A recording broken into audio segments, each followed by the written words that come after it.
Bonjour les enfants et bienvenue avec une nouvelle leçon d'orthographe, l'accord du verbe avec le sujet. Dans une phrase, c'est le sujet qui commande le verbe.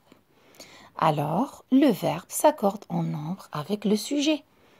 Parlons un petit peu du sujet.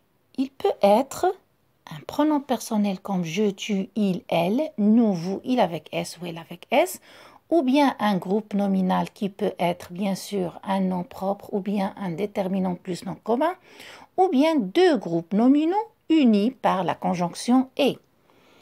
Dans le premier et le deuxième cas, nous savons qui commande le verbe.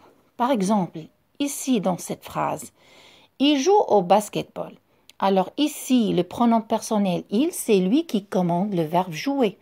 Et automatiquement, le verbe « jouer » se conjugue à la troisième personne du singulier. Dans le deuxième cas, le groupe nominal.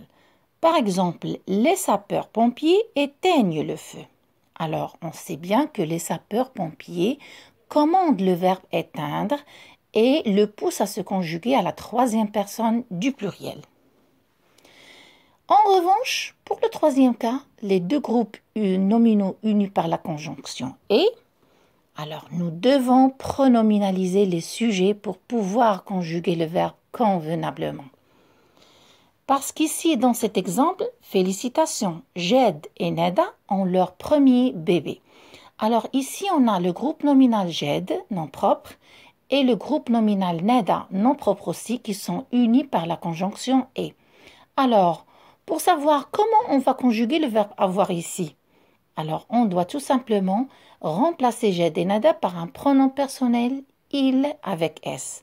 Et comme ça nous facilite la tâche pour savoir que le verbe avoir va s'accorder avec il avec S et se conjugue à la troisième personne du pluriel. Mon frère et moi fêtons notre anniversaire. Alors là, on sait très bien que le pluriel de moi, c'est nous. Et bien sûr, on va pronominaliser les deux groupes nominaux en pronom personnel nous. Et automatiquement, le verbe fêter va se conjuguer à la deuxième personne du pluriel. Parfois, l'accord peut s'entendre quand on parle. Ici, j'ai une famille. Vous avez une famille. Alors ici, le verbe avoir s'est accordé avec le sujet. Dans le premier exemple, il s'est accordé avec le pronom personnel « je » et dans le deuxième, il s'est accordé avec le pronom personnel « vous ». On voit bien sûr l'accord et on entend effectivement l'accord. Mais parfois l'accord ne s'entend pas, mais s'écrit et se voit. Par exemple ici, j'entends la même chose, l'oiseau chante, les oiseaux chantent. On croit que le verbe n'a pas changé, mais non, ça on ne l'entend pas mais on le voit.